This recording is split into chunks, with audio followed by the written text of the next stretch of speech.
Hi friends, welcome to our channel. మేమైతే ఈరోజు spongy cake అయితే ప్రిపేర్ చేసుకున్నాం ఫ్రెండ్స్. చాలా ఫ్లఫీగా, చాలా స్పాంజీగా, చాలా బాగుందండి.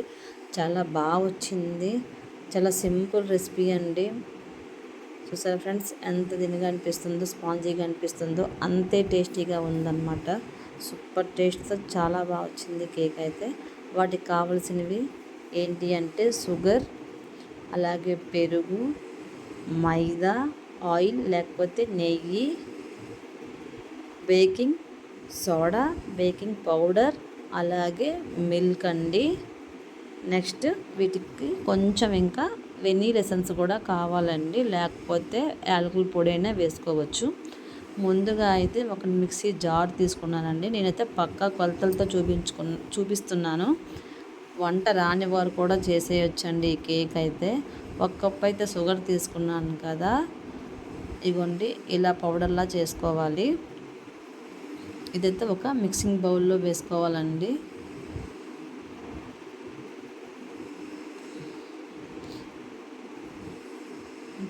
ఇందులోనే మనం ఇప్పుడు చూసారా అంత దిల్లా అయిపోయింది కదా, మిక్సీ బాగా పట్టేసాం కదా, చాలా బాగా వచ్చింది పౌడర్ లాగా. దీనిలో అయితే పావు కప్ అండి, ఒక కప్పు షుగర్కి పావు కప్పు అయితే ఆయిల్ లేకపోతే నెయ్యి కూడా వేసుకోవచ్చు, బటర్ కూడా వేసుకోవచ్చు. అరకప్పు అయితే పెరుగండి. ఇవన్నీ రూమ్ టెంపరేచర్లోనే ఉండాలండి. ఇగోండి ఒక అర స్పూన్ అయితే వెనీలా ఎసెన్స్, అది లేకపోతే యాలకుల పౌడర్ కూడా వేసుకోవచ్చు. వీటిని అయితే ఒకసారి మనము బాగా మిక్స్ చేసుకోవాలన్నమాట, కలుపుకోవాలి.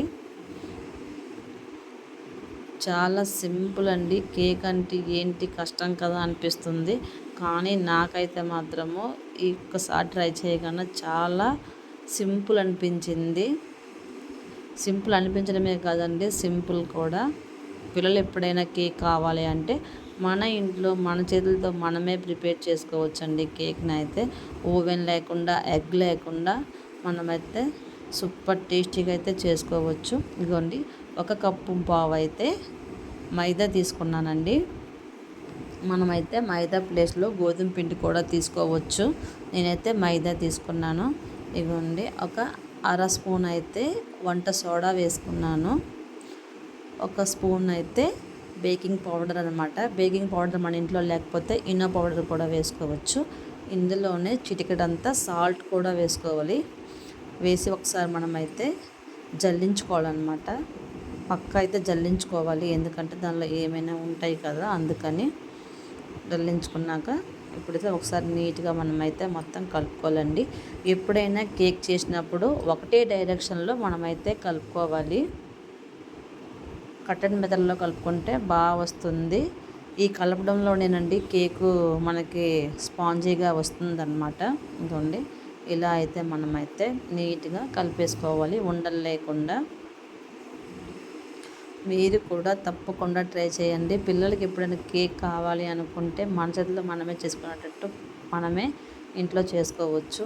అంత సింపుల్ అనమాట. దీనిలోనే ఒక అరకప్పు అయితే పాలు తీసుకున్నానండి. కొంచెం కొంచెం పాలు వేసుకుంటూ అయితే కలుపుకోవాలన్నమాట. ఇదిగోండి ఇలా కలుపుకుంటే సరిపోతుందన్నమాట. చూసారా, నేనైతే ఫస్ట్ అయితే రవ్వ కేక్ చేశానండి, అది కూడా బాగా వచ్చింది. ఇప్పుడైతే స్పాంజీ కేక్ చేసుకుంటున్నాను. ఇదిగోండి ఒక పెద్ద మందపాటి గిన్నె పెట్టుకున్నానంటే దానిలో అటువంటి స్టాండ్ పెట్టేసుకొని, అంటే ఓవెన్ లేకుండా ఈ గిన్నెలోనే చేసుకోవడానికి అనమాట. దీనిపైన మూత పెట్టి ఒక 10 మినిట్స్ అయితే ఫ్రీ హీట్ చేసుకోవాలండి. తర్వాత మనము ఒక బౌల్ తీసుకోవాలి. ఒక కింద అయితే ఫ్లాట్గా ఉండాలి కేక్ ప్రిపేర్ చేసుకోవడానికి. దానిలో కొంచెం నెయ్యి కానీ ఆయిల్ కానీ వేసి, మైదా వేసి డస్ట్ చేసుకోవాలన్నమాట, డస్టింగ్ చేసుకోవాలి. మన ఇంట్లో బటర్ పేపర్ ఉంటే బటర్ పేపర్ కూడా యూజ్ చేసుకోవచ్చు. మా ఇంట్లో లేదని నేనైతే ఇలా చేసుకున్నాను. దానిలో మనం మిక్స్ చేసుకున్న ఇదైతే వేసుకుంటే సరిపోతుందన్నమాట. ఇదిగోండి ఎలా వచ్చింది కదా, అలా వేసుకోవాలన్నమాట.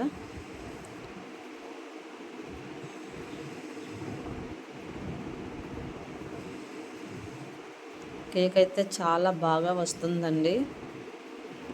ఒకసారి మనమైతే ట్యాప్ చేసుకోవాలి ఒక 3 టైమ్స్ అయితే, బబుల్స్ ఏమీ లేకుండా. నాకైతే కేక్ అయితే పర్ఫెక్ట్గా వచ్చిందండి, చాలా బాగా వచ్చింది. ఇదిగోండి ఇందులో పెట్టేసుకొని మనమైతే ఒక 30 కానీ 40 మినిట్స్ కానీ బేకింగ్ చేసుకోవాలి. మనకి అర్థమైపోతుందండి కేకు అయిపోయింది అన్నది మాత్రము. మధ్య మధ్యలో చూసుకుంటే సరిపోతుంది. ఇదిగోండి సిమ్లో కాకుండా హైలో కాకుండా మీడియం ఫ్లేమ్లో పెట్టుకోవాలన్నమాట. ఇలా పెట్టి చూసారా ఫ్రెండ్స్ ఎలా బేక్ అవుతుందో. ఇంకా అవ్వలేదు పూర్తిగా.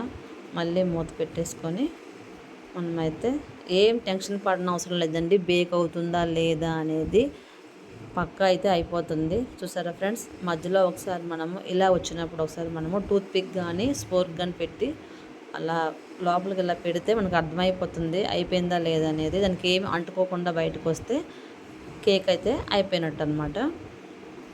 చూసారా ఫ్రెండ్స్, అయిపోయింది కేక్ అయితే. ఇప్పుడు ఈ కేక్ బౌల్ని పక్కన పెట్టేసి దీనిపైన ఒక క్లాత్ అయితే కప్పేసుకోవాలండి. క్లాత్ కప్పి చల్లారనివ్వాలి కేక్ని.